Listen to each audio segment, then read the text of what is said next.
Hoy día vamos a trabajar la semana 12, que corresponde a Historia Universal. Vamos a avanzar rápidamente. Y bueno, ¿qué les iba a decir? Feliz año, ¿no? Creo que no los veo desde no sé cuándo, pero bueno, creo que me parece que han pasado días.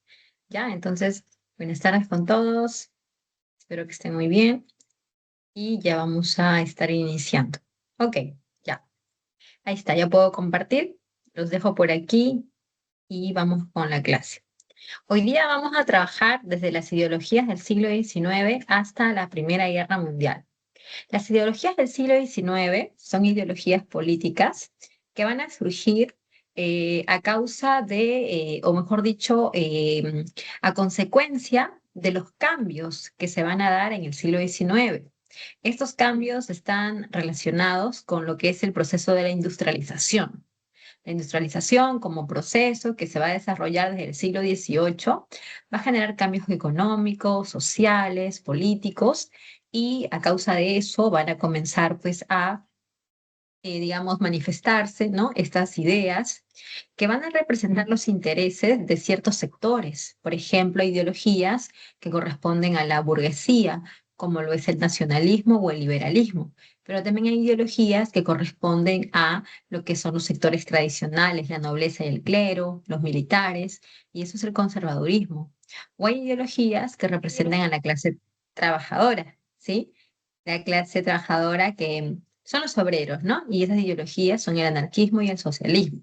Entonces, como podemos ver, estas ideologías pues van a representar un sentimiento, una forma de pensar y también intereses por parte de quienes las van a plantear y van a defender.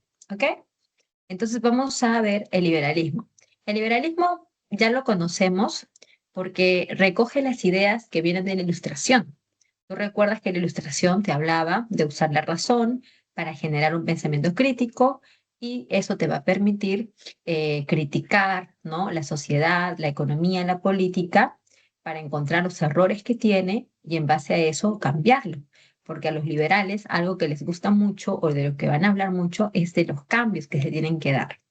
El liberalismo habla entonces de la razón, pero también su principal idea es la libertad, ¿no? Obviamente, ¿no? Porque es la ideología liberal, pues obviamente plantea la libertad. Esta libertad, ¿ok? Que se defiende es tanto política como económica. Si hablamos de libertad política o liberalismo político, también hay ideas que se recogen de la Ilustración, como por ejemplo la división de los poderes, que llegó para criticar el absolutismo de los reyes, ¿verdad? O la soberanía popular, que critica el providencialismo. Recuerda que en el providencialismo se pone como principio que el poder viene de Dios, pero los ilustrados, ¿no? Los liberales dicen de que eso no es así, que el poder viene del pueblo y el pueblo es el que debe elegir a los gobernantes, ¿ya? Entonces, como puedes ver, ¿no? Son cosas que se plantean, son cosas que se defienden, ¿no? Como la soberanía popular, que además dice que uno puede ser elegido o puede elegir. Bueno, elegir es un derecho, ¿no? Pero ser elegido también hay que tomar en cuenta. ¿Por qué? Porque las autoridades, ¿no? Como los reyes o príncipes que gobernaban, siempre era algo sucesorio, hereditario, ¿no? Dinastías que existían en Europa, pero con esta idea de elegir y ser elegido de manera libre, lo que te están diciendo es que no es necesario tener sangre azul, ser un príncipe, ¿no? Porque el pueblo también puede tener esta, pues, ¿no? Digamos, capacidad de ser elegido, ¿ok? Y también van a plantear la libertad de expresión para poder, digamos, contradecir, ¿no?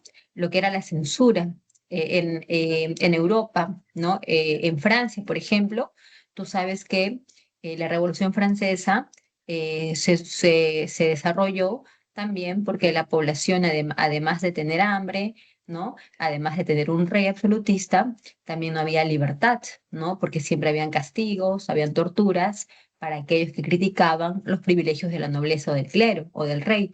Entonces la censura es algo que ellos van a querer eliminar y a cambio van a querer proponer la libertad de expresión, ¿no? Libertad religiosa también para que cada uno pueda elegir libremente su religión, de asociación, respeto por la propiedad privada. Eso de la propiedad privada claramente te dice que esta ideología viene de la burguesía. porque la burguesía siempre va a ser la más entusiasmada, interesada en que se defienda la propiedad privada, porque los que tienen riquezas, bienes, son ellos, ¿no? El resto de sectores, como campesinos u obreros, no tienen pues riquezas, ¿no? El obrero, por ejemplo, ¿qué tiene? Solamente su fuerza laboral, ¿no? Su mano de obra. En cuanto al económico, así como la Ilustración tuvo la fisiocracia o la escuela, ¿no? Liberal, aquí tenemos también, ¿no? Parte de eso que viene de la Ilustración, acá también se rescata, porque así como los fisiócratas hablaban de libre cambio, aquí hablamos de libre mercado, donde Adam Smith decía la mano invisible para referirse a la ley de la oferta y la demanda, ¿verdad? Y también van a criticar o van a continuar, ¿no? Con esta crítica del proteccionismo, porque van a defender lo que es la no intervención del Estado en la economía y que la riqueza no está determinada por la cantidad de metales que tenga una nación, ni tampoco por la tierra, ¿no? Sino por el trabajo, ¿ya? Ahora, quienes están en contra del liberalismo son los conservadores. Lo vas a ver claramente porque mientras que los liberales piden cambios, los conservadores rechazan los cambios, ¿ya? Los rechazan. ¿Quiénes representan este sector? Los nobles, ¿no? Príncipes, estos personajes que tenían títulos, ¿no? Nobiliarios, ¿no? Los monarcas, ellos son, ¿no? De esta tendencia conservadora y ellos van a proponer que se mantenga el sistema, el statu quo, que permanezca, ¿no? Se mantenga el antiguo régimen. Profesora, ¿cómo era el antiguo régimen? Yo les expliqué que el antiguo régimen era una forma de gobierno que predominó en Europa entre los siglos XVI, XVII y XVIII y se caracterizó en lo político por el absolutismo de los reyes, en lo económico por el proteccionismo, en lo social por la desigualdad ante la ley, ¿no? Los famosos estamentos, ¿no? La sociedad estamental. Y en lo religioso, por la intolerancia y el clericalismo. Esas son las características más puntuales del antiguo régimen. Y los conservadores quieren que ese antiguo régimen se mantenga, mientras que los ilustrados o liberales quieren que ese antiguo régimen sea eliminado. ¿Ves? Ahora, claro, obviamente que los conservadores van a tener, pues, ¿no? sus argumentos al respecto, porque ellos dicen que un cambio radical es destructivo. Y quizá tengan razón, ¿no? Si tú ves el ejemplo de la Revolución Francesa, el cambio fue muy rápido y fue destructivo también, ¿no? Hubo la toma de la Bastilla, hubo mucha gente que fue perseguida, hubo miles de personas que fueron llevadas a la guillotina y es destructivo, pero a veces también es necesario, ¿no? Porque ninguna lucha en la historia se ha dado pacífica. Todas luchas, como su mismo nombre dice, son luchas donde se utiliza como mecanismo, pues la guerra, ¿no? Ese es el mecanismo. Bien, el nacionalismo es una teoría, una doctrina que comienza con lo que es la idea de nación, ¿ya? Nacionalismo viene de nación. ¿Y qué cosa es una nación? Una nación es un pueblo, es una comunidad de personas que están unidas o se sienten unidas por elementos. Estos elementos que seguramente tú estás diciendo, historia, lengua, ¿no? Esas cosas, pues déjame decir que comienza con un elemento que sí o sí tiene que estar y que es lo primero también. Y este elemento es la patria. Por eso que los nacionalistas exaltan mucho la patria. ¿Qué es la patria? Es el lugar donde tú naciste y puedes tener solamente una patria, ¿no? Si naciste en el Perú, significa que ya no naciste en Chile, no naciste en Estados Unidos, porque no puede ser que una persona nazca en dos lugares. No puedes nacer dos veces. Entonces, se exalta la patria y de ahí en adelante otros elementos como la raza, la lengua, las costumbres, las tradiciones, etcétera, etcétera. En el nacionalismo no solamente hay sentimiento, también hay esta parte política que nos lleva a hablar de una soberanía y de una autonomía política. La autonomía política es lo que también se conoce como la autodeterminación. A ver, primero la soberanía dice que un territorio debe ser libre, sin intervención, ¿no? Por eso es que decimos, por ejemplo, el Perú es un país soberano. Soberano, ¿por qué? Porque tenemos límites, ¿no? Bueno, tenemos fronteras delimitadas, ¿no? De un territorio que nos pertenece, que es nuestro, de los peruanos, y que además es un territorio libre, sin intervención. Y la autonomía política nos lleva a defender nuestro derecho de un gobierno en nosotros. O sea, no tiene que haber una influencia de alguna nación extranjera para que nosotros tomemos decisiones que solo nos competen a nosotros. Mira, ve, Mira qué está pasando en Venezuela, ¿no? Que había una intervención de Estados Unidos. Entonces, definitivamente no se están dando estos fundamentos del nacionalismo, ¿no? De autonomía, por ejemplo. Bueno, entonces el nacionalismo también tiene su lado romántico, ¿no? Bueno, mejor dicho, el romanticismo, ¿no? Como corriente literaria, donde se exalta mucho el sentimiento, porque en el romanticismo son los sentimientos, ¿no? Lo de Romeo y Julieta, pues mira, ¿no? Un sentimiento entre estos dos jovencitos cuyas familias eran, ¿no? Así enemigas y al final se mataron por amor. Ahora, ¿por qué te digo esto? Porque el nacionalismo es mucho sentimiento, sentimiento de pertenecer a una nación, a un pueblo. Y ese sentimiento pues obviamente si tú lo exacerbas mucho, puede llevarte a pues obnubilar tu razón y puede convertirse en un fanatismo. Y los fanatismos tú sabes que son malos. Todo tipo de fanatismo es malo. Profesora, si yo soy fanático de la U y me encuentro con un fanático de la Alianza, profesora, sí nos agarramos y hasta que no sé, ¿no? O sea, fanatismos son malos, ¿no? Hacen cometer locuras. Nacionalismo en ese sentido también es peligroso, pues, porque genera nacionalismos en muchas naciones, ¿no? Estados, lo cual nos llevó a las guerras mundiales. En el anarquismo tenemos una ideología que pide la supresión del Estado. Ahora, cuando decimos Estado, pues es sinónimo de autoridad. Y el Estado no es algo único, sino que el Estado tiene sus diferentes formas de expresarse, o sea, sus instituciones. El Estado tiene las Fuerzas Armadas, el Estado tiene sus leyes, ¿no? Tiene sus diversas instituciones. Y por medio de ellas, el Estado nos gobierna, nos dice cómo ordenar nuestra vida, qué normas deben cumplirse, qué límites tenemos que tener a lo que hacemos. Eso hace pues el Estado con sus leyes y sus mecanismos, pues ordenar la vida de las personas, porque de lo contrario cada uno haría lo que se le da la gana. Yo salgo desnuda a la calle, tú entras a mi casa y agarras mis cosas y yo me construyo mi casa encima de la tuya y así cada persona es lo que se dé la gana. Bueno, entonces con esto te das cuenta que esta ideología a mí no me parece. Entonces, lo que ellos van a decir en el anarquismo es que exista una autoridad le quita libertad al hombre. Y los anarquistas lo que más defienden es la libertad del hombre. Esta libertad que se ve limitada o suprimida por la autoridad. Y también hablan de la igualdad, ¿ya? Esta igualdad que nos lleva a deducir que los anarquistas están en contra del capitalismo. ¿Por qué? Porque en el capitalismo tú sabes que existen las clases sociales, ¿no? La burguesía, el proletariado. Y en estas clases sociales no hay igualdad, al contrario, hay una desigualdad. Por lo tanto, ellos están en contra de eso. Inclusive el anarquismo tiene vertientes que van por la parte del socialismo. Por ejemplo, Robert Owen, ¿ok? Que es socialista, él es de tendencia pues anarquista también, ¿ya? Bueno, dejamos entonces el anarquismo. Quisiéramos hablar más, claro, pero no tenemos mucho tiempo para eso, jóvenes. Y ahí, finalmente el socialismo es una ideología que tiene dos ramas, el utópico y el científico. Cuando decimos utópico, no vayas a pensar que ellos se autodenominaron así. Claro que no. Ellos van a buscar, mejor dicho, ellos van a ser llamados así por los socialistas científicos, a una manera de crítica o de burla.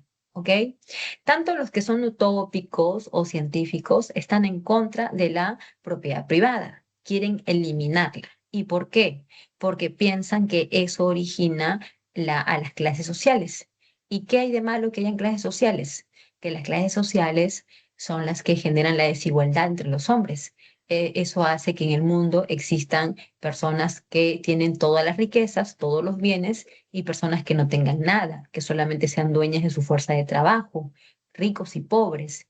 Profesora, ¿y las clases sociales entonces ellos lo rechazan? Sí, y por eso es que quieren eliminar la propiedad privada, porque la propiedad privada es lo que genera las clases sociales.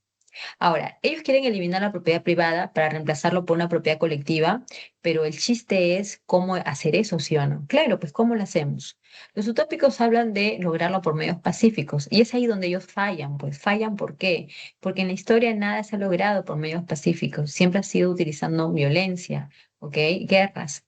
Y los socialistas científicos lo saben bien, Marx y Engels, ¿no? Marx con esta obra súper, así que enorme, El Capital, ¿no? Donde te va a hablar acerca de, bueno, critica el capitalismo, porque tú lees El Capital y habla del capitalismo al revés y al derecho, lo conoce a la perfección. Y creo que esa es la clave, ¿no?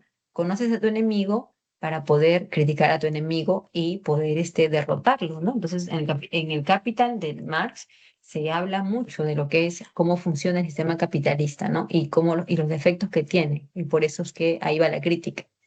Ahora, Carlos Marx, cuando él propone la eliminación de la propiedad privada, él plantea todo una explicación científica, por eso que se le llama científico a este socialismo, porque tiene todo una explicación, tiene toda un camino, ¿ok? Que te va a llevar a generar ese cambio, ¿no? Que es eliminar la propiedad privada. ¿Y cómo? Bueno, para Marx, el ser humano, la sociedad, ha pasado por distintos modos de producción, ¿no? Esa es la palabra que ellos utilizan, modos de producción. Lo que nosotros llamamos sistemas económicos, esclavismo, feudalismo, capitalismo, por ejemplo. Marx dice que en cada uno de esos modos, ya sea esclavismo, feudalismo, capitalismo, se han desarrollado clases sociales. Por ejemplo, en el esclavismo, esclavo versus esclavista. En el feudalismo, siervo versus señor feudal. En el capitalismo, obrero versus burgués.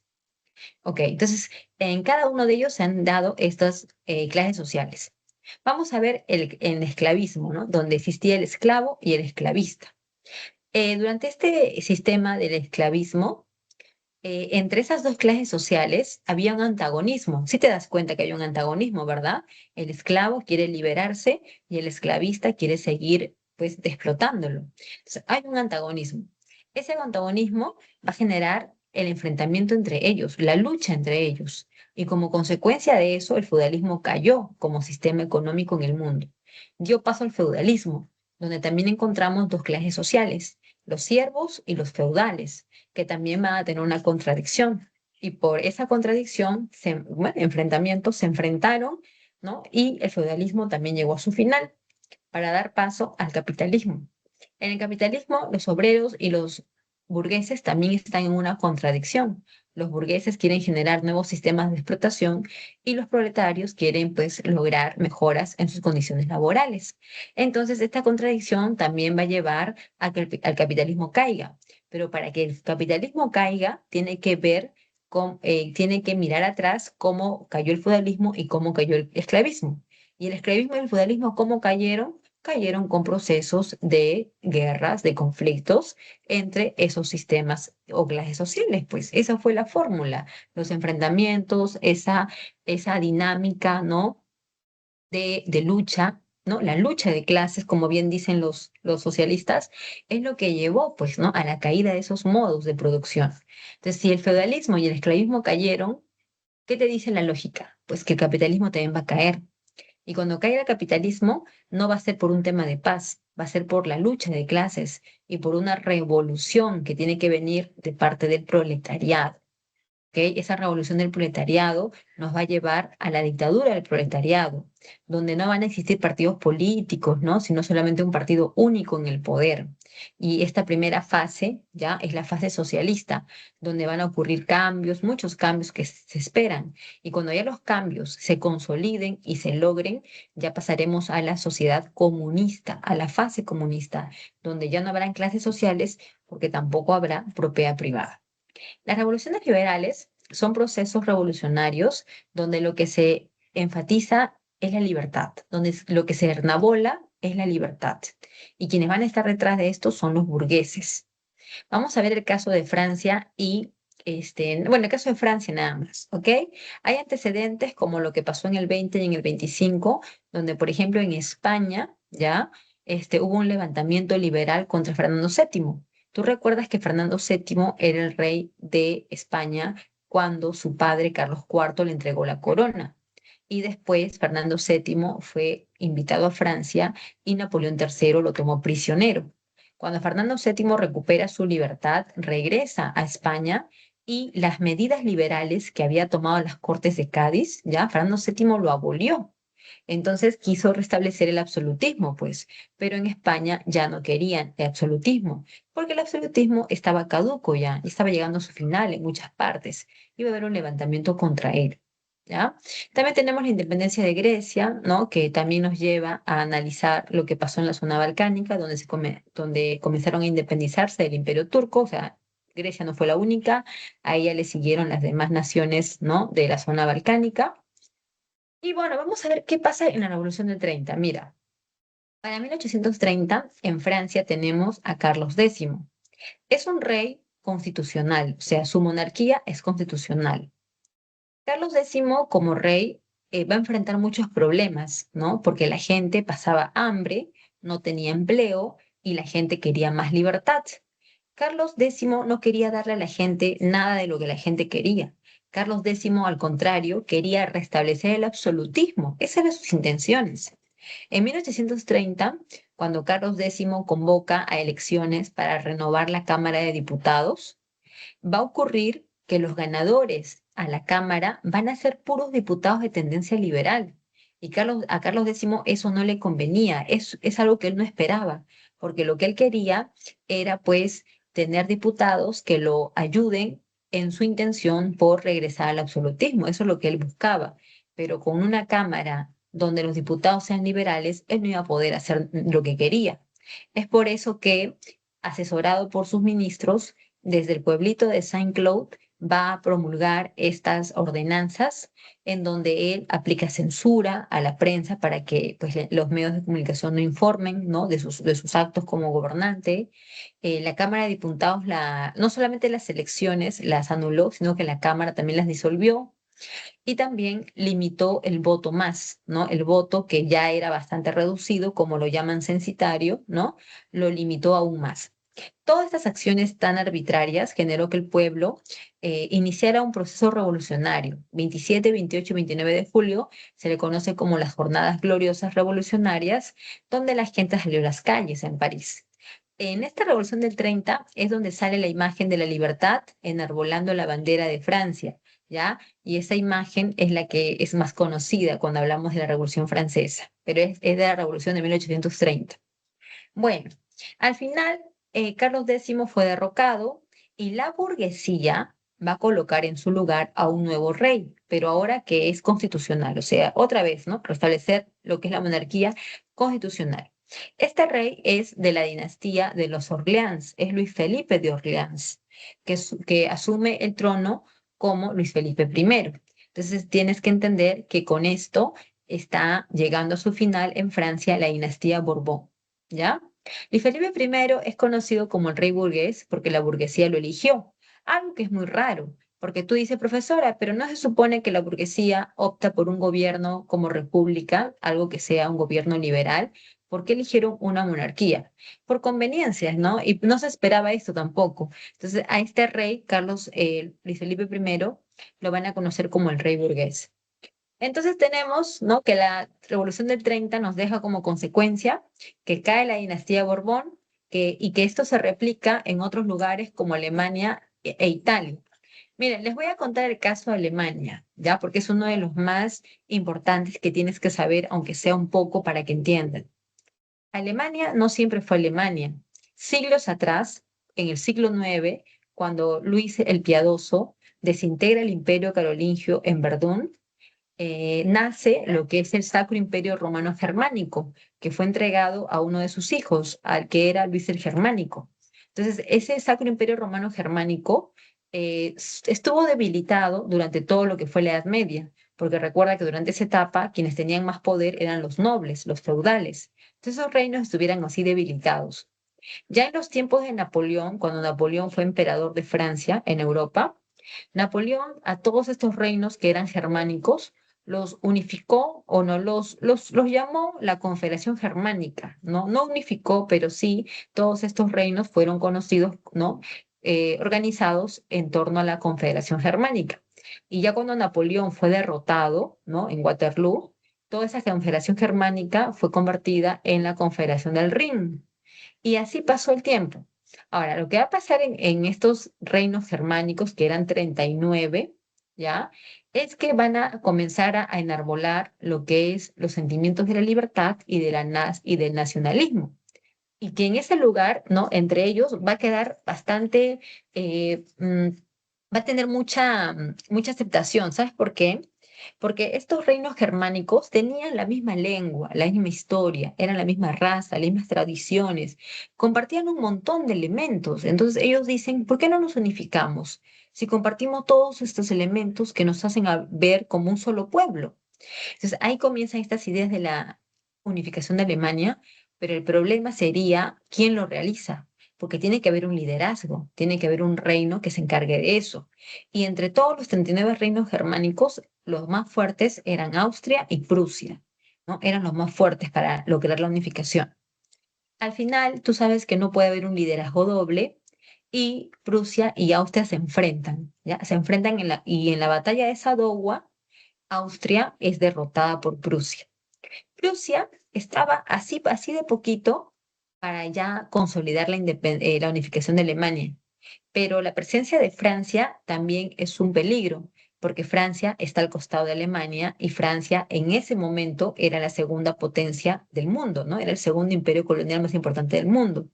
Entonces, la presencia de Francia era una amenaza para la consolidación de la unificación alemana y a su vez los franceses veían en la unificación de Alemania también un peligro a sus intereses, ¿no? Entonces, esta guerra que se va a dar entre ellos, porque va a haber una guerra, va a terminar con la derrota de Francia en la batalla de Sedan.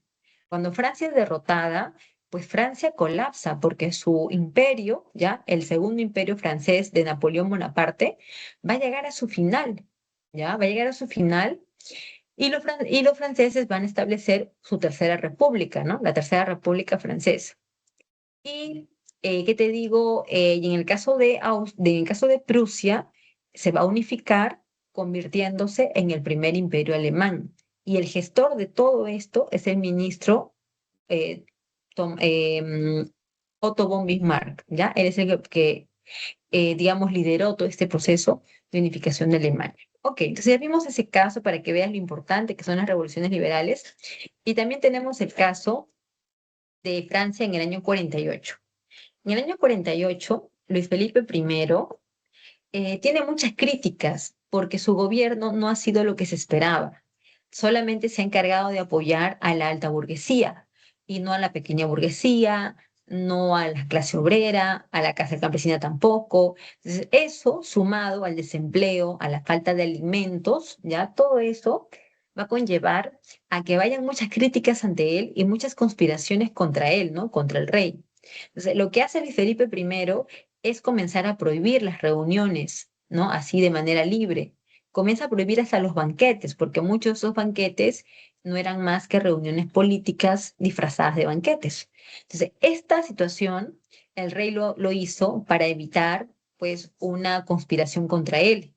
Pero esto no solamente ataca a sus enemigos de él, esa disposición recorta la libertad para todos, porque te están prohibiendo que te reúnas libremente, te están prohibiendo, ¿no? Ese tipo de reuniones. Entonces, ante esta prohibición, ¿no? De los banquetes, de la libertad, porque eso es lo que se entiende, los franceses una vez más van a salir a reclamar en el mes de febrero y como consecuencia de eso, Luis Felipe de Orleans va a abdicar y ahora se va a formar un gobierno provisional que nos va a llevar a lo que es la República, ¿no? La Segunda República Francesa. Se elige finalmente a un presidente, ¿ya? Este presidente, por 4 años, va a ser Luis Bonaparte, sobrino de Napoleón Bonaparte. Luis Bonaparte va a ser presidente del 48 al 52. El año 52, cuando debían convocarse elecciones para que se sepa quién va a ser el nuevo mandatario, este personaje, Luis Bonaparte, se autoproclamó emperador, ¿ya? Y con eso su título va a ser Napoleón III. Y desde el año 52 en adelante, Francia se va a convertir en el segundo imperio colonial más poderoso del mundo. Pero este periodo imperial de Francia no va a ser muy largo, porque en el año 71 recuerda que Francia se enfrenta a Prusia y Prusia logra derrotar a Francia, ¿ya? Y le logra quitar territorios. Por eso es que va a haber un sentimiento de revancha por parte de Francia hacia Prusia, bueno, que ahora es Alemania. La segunda revolución industrial es la segunda fase de la industrialización Ya no ocurre en Inglaterra, ahora es más como diversificado porque, bueno, no solamente por las industrias que van a haber, sino también porque es en Alemania, es en Estados Unidos, en Inglaterra, en Rusia, en Francia, en Italia, en varios puntos de Europa, pero principalmente Alemania y Estados Unidos. Características es que hay nuevas fuentes de energía como el petróleo y sus derivados y también la electricidad. La industria farmacéutica es una de las que más avances va a tener, ¿no? Por ejemplo, la aspirina es una medicina que la empresa Bayer de Alemania comenzó a fabricar, ¿ya? Tenemos también las vacunas. La primera fue contra la viruela, creada por este médico inglés llamado Edward Jenner. Y también tenemos en la parte de la industria, en la siderurgia, el acero, que si bien venía de la Primera Guerra Mundial, en la Primera Guerra Mundial no había pues hornos especializados para que el proceso del acero sea rápido. Por eso es que el acero se producía, pero de una manera muy lenta. Para la Segunda Revolución Industrial, los alemanes de la empresa Weissmer van a crear hornos especializados para la obtención del acero en cuestión de minutos o segundos. Y es ahí donde el acero comienza a expandirse y va a ser usado para las industrias y demás, ¿ok? Y el capitalismo financiero o monopólico es el capitalismo que vivimos hoy en día, ¿no? Ese capitalismo donde si tú quieres invertir, ¿no? Ser un emprendedor, ¿no? Tú no tienes que juntar dinero o haber ahorrado, o sea, no necesariamente es así. ¿Por qué? Porque los bancos te pueden prestar el dinero para que tú inviertas en un negocio, en una casa, y ya luego tú pagas unas deudas al banco, ¿no? Entonces, ese es el sistema financiero que se usa actualmente, ¿no? Para dar estos préstamos con los cuales generar que el sistema se mantenga. Y también, este, mm, que te digo, y monopólico, porque el capitalismo de ahora existen puros monopolios nada más, ¿no? Todos son monopolios para poder generar el control del mercado. Se apertura el canal de Suez, el canal de Panamá. El canal de Panamá va a estar en manos de Estados Unidos, ¿no? Algunos inventos de la época, tienes el cemento, ahí está la aspirina, está el canal, bueno, no es un invento, pero sí se fundó el canal de Suez, el canal de Panamá también, aparece el telégrafo, ¿no? El fonógrafo, esos, ¿no? Inventos. Consecuencias de la revolución industrial, nuevas potencias industriales, ¿no? Estados Unidos, Japón y Alemania. Mucha migración del campo a la ciudad, lo cual termina por cambiarle el rostro a las ciudades, ¿no? Haciendo que sean más pobladas, ¿no? O sea, más densas. En cambio, las zonas rurales abandonadas, porque todo se va a centrar en las grandes ciudades. La migración de Europa a América está motivada por la sobrepoblación que va a haber en Europa y también porque los gobiernos de América Latina, por ejemplo, van a impulsar, ¿no? Van a que buscar, digamos, incentivar las migraciones hacia acá. Tú dirás, profesora, ¿y eso por qué, no? ¿Por qué querían que las migraciones europeas vengan acá? Por el tema de la superioridad racial, ¿no? Por esta idea tan tonta de que la raza blanca es superior a las demás. Eso es un motivante, es un justificante de la migración que se dio de Europa a América y Estados Unidos, como ya te habrás dado cuenta, fue digamos, la que más recibió migrantes. Luego Francia, bueno, Francia no, Brasil, Argentina y los demás países de América Latina. ¿Y qué buscan, no? Digamos, naciones industrializadas, pues mercados, materias primas, mano de obra barata. No te olvides de la Organización Científica del Trabajo, lo que es el Fordismo y el Taylorismo. Te voy a mostrar aquí un video que me parece que vale la pena, ¿ok? Me dices en tus, ahí si lo has visto o no lo has visto. Voy a poner aquí. Voy a dejar de compartir porque creo que igual tengo que poner con el sonido, ¿ya? Así que dame un segundito. Voy a poner aquí Charles. Seguro que ustedes han escuchado hablar de Charles Chaplin, ¿no? Que era pues era parte del cine, uy, ¿dónde está la que quiero? Ah, cine mudo, ¿no? Ya, vamos a poner aquí Charles Chaplin, fábrica, ahí está, creo que eso sí me va a salir. Ahí está. Esta es más chiquita.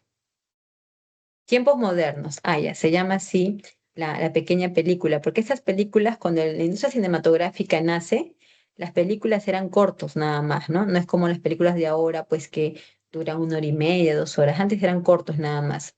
Ya, entonces te voy a mostrar con sonido. Ana, ah, ¿cuál es? Mm, ¿Cuál será la ventana? Ups, tengo tanta. Acá. Mm, Ok, pues miremos un ratito.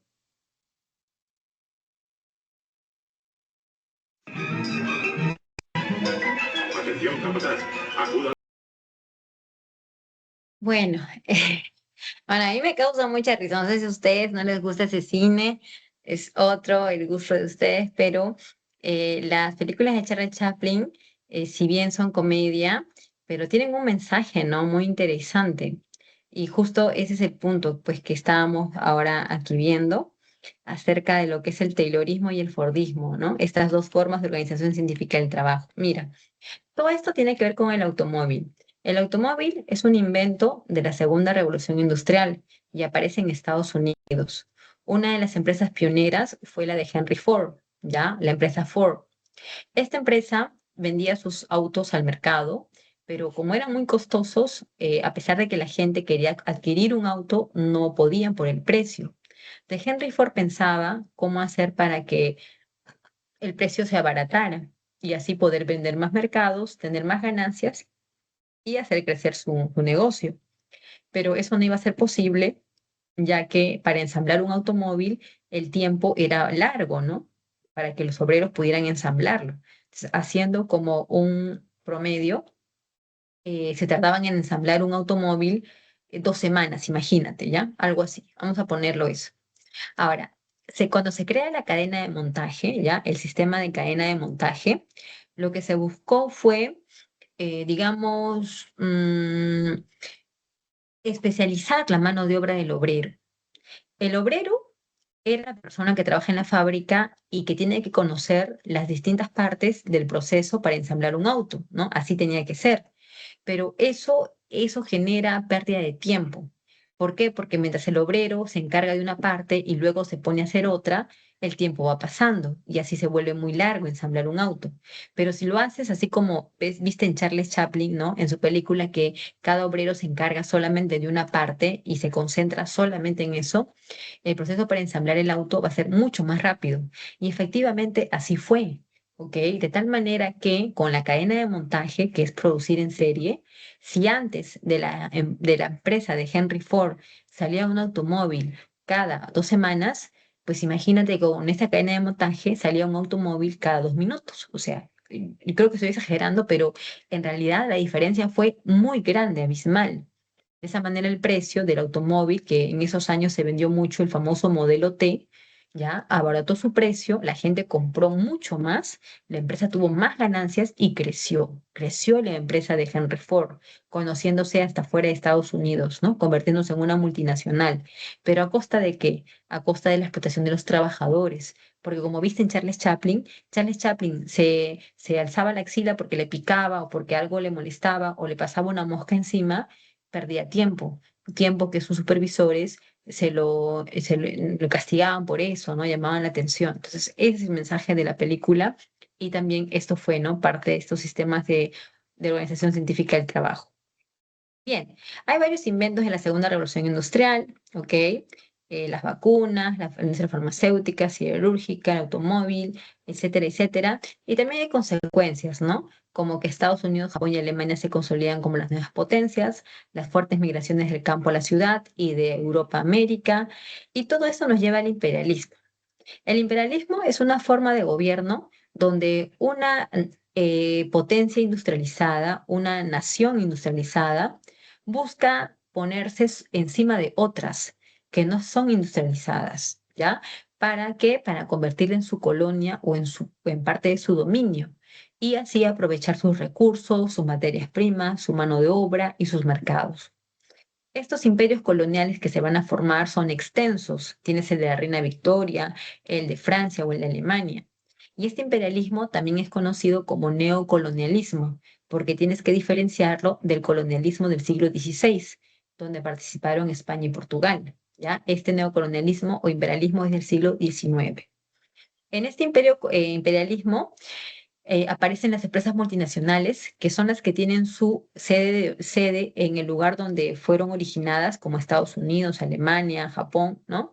Y se expanden por el mundo. O sea, van a exportar sus grandes capitales al resto del mundo o de sus colonias.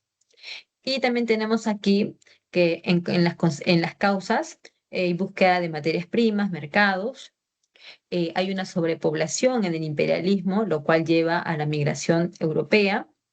Las naciones industrializadas o las naciones imperialistas buscan prestigio y ese prestigio lo van a encontrar pues con, digamos, con el control de la mayor cantidad de colonias que tengan, impulsar a sus industrias para que sean grandes multinacionales o también a través de guerras que van a originar.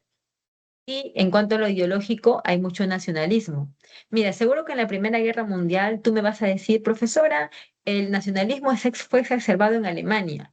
Yo te voy a decir que sí, pero no es la única. Todas las naciones que participaron en la Primera Guerra Mundial, todas ellas van a utilizar el nacionalismo. ¿Por qué, profesora? Muy fácil, mira. Imagínate que eres Inglaterra y necesitas controlar más mercados para mantener a tu industria porque lo de los mercados y materias primas y recursos es para tu industria. Tú tienes que proteger y impulsar a tu industria porque a la vez esa industria, mientras crezca y se exporte, pues obviamente va a generar tu fortaleza, tu crecimiento como nación, como potencia. Cada nación desarrollada, su fortaleza está en sus industrias, que las sostienen, que las mantienen, y a su vez los gobiernos tienen que proteger a sus industrias, ¿ok? ¿Y cómo a protegerlas? Pues obviamente facilitándoles colonias para que sean mercados, mano de obra barata y las materias primas para sus industrias. Entonces, digamos, Inglaterra quiere tener más colonias, ¿no? Pero Alemania le hace la competencia. Entonces, Inglaterra se tiene que enfrentar a Alemania, se tienen que enfrentar por colonias. Y estamos hablando de una guerra. Y en una guerra, yo necesito tener apoyo de mi población, porque la gente tiene que estar de acuerdo en que participemos en esa guerra. Y para que yo pueda convencer a la gente de que es lo mejor participar en la guerra, pues tengo que enarbolar su nacionalismo, tengo que exaltar esos sentimientos para que la gente diga, sí, sí, vamos a la guerra por amor a la patria, a la nación, la soberanía del territorio, vamos a la guerra. Entonces, el nacionalismo se convierte en un justificante para las guerras. Ahí tenemos el Imperio Británico, extenso, extenso, controlaba la quinta parte del territorio del mundo, ¿ok? Alemania y también Francia, y las consecuencias de todo eso, pues son las grandes, ¿no? Imperios coloniales que se enriquecieron. La economía capitalista fue la que se impuso a la economía de las colonias, que siempre fue, ¿no? Sí, pues exportadora, ¿no? Subsistencia.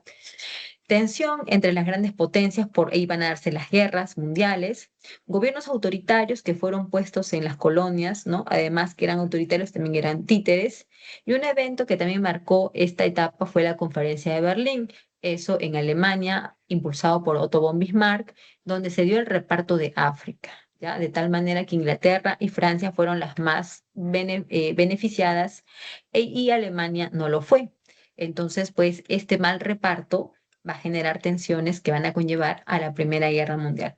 La Primera Guerra Mundial es un conflicto a escala mundial donde van a participar estas naciones industrializadas. ¿Ya? Todas van a participar, bueno, no todas, digo, me refiero a que van a participar y van a ver, van a buscar apoyo, ¿no? Directo o indirecto de aliadas, porque lo que se van a formar acá son alianzas, bloques. Ahora, el antecedente de todo esto es la paz armada, la carrera armamentista que se va a desarrollar a la par que el imperialismo y que la Segunda Revolución Industrial, o sea, desde 1870 hasta 1914. Durante esos más de 40 años, en Europa y en el mundo va a haber paz, no van a haber guerras. Digamos que la última guerra fue la franco-prusiana. Después no hubo guerras. Y todos los hombres y en todas partes vivían con paz, con los inventos de la revolución industrial, hubo mejoras en la calidad de vida, en la salud, ¿no? El transporte, los inventos, todo había mejorado para beneficio de la calidad de vida del hombre. Pero a la par que pasaba eso, las grandes naciones estaban comprando armamento o fabricando armamento. En el caso de Alemania, fue la que más fabricó en Europa. ¿ok? Su potencia bélica no tenía comparación, mientras que Inglaterra y Francia le compraban a Estados Unidos, por eso que estaban endeudadas. Cuando Estados Unidos entra en la Primera Guerra Mundial tras el hundimiento de Lusitania, que solamente fue el pretexto, Estados Unidos lo que realmente está haciendo es entrar a asegurar la victoria de Inglaterra y Francia, que eran sus amigas. Si tú no defiendes a tus amigas, te pregunto, ¿cómo esperas después que te paguen todo lo que tú les has prestado? Entonces Inglaterra y Francia estaban endeudadas con Estados Unidos y Estados Unidos tenía que asegurar que sus amiguitas ganaran. Por eso es que entró a la mitad de la guerra o en la parte final de la guerra.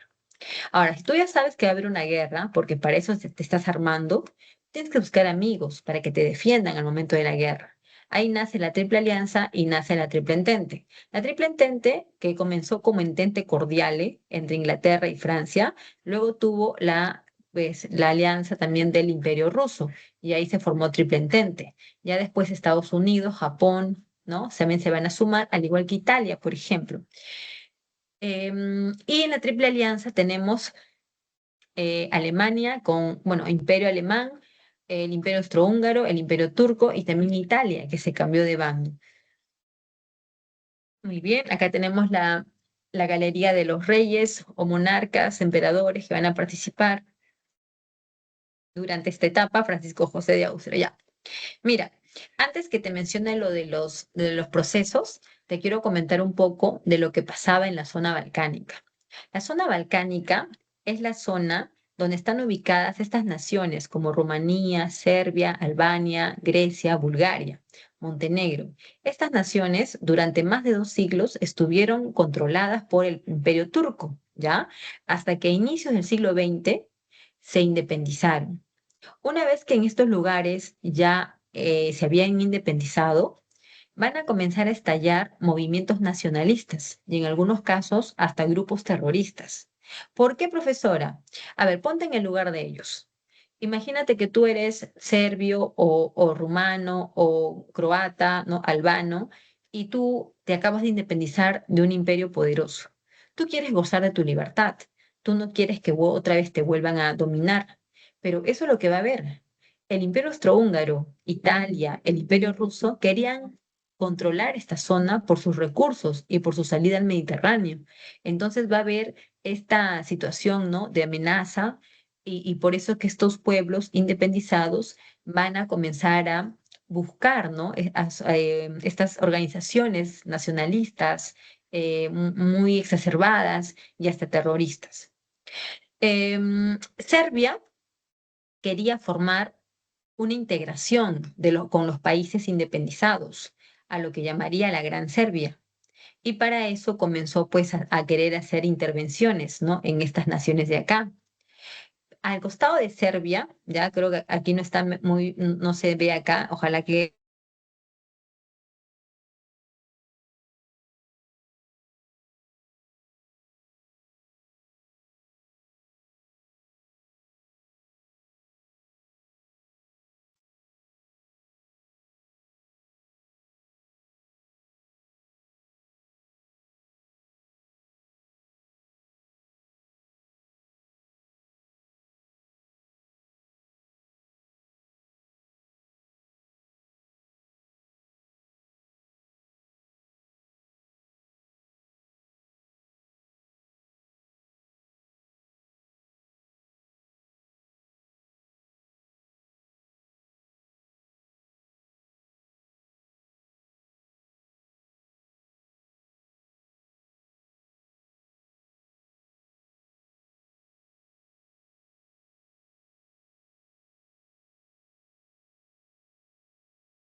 chicos, disculpen que la luz se fue aquí donde vivo, entonces el internet me botó y bueno, estoy entrando con el celular para acabar, ¿ya? ¿Me escuchan, verdad? A ver, confírmenme si me escuchan.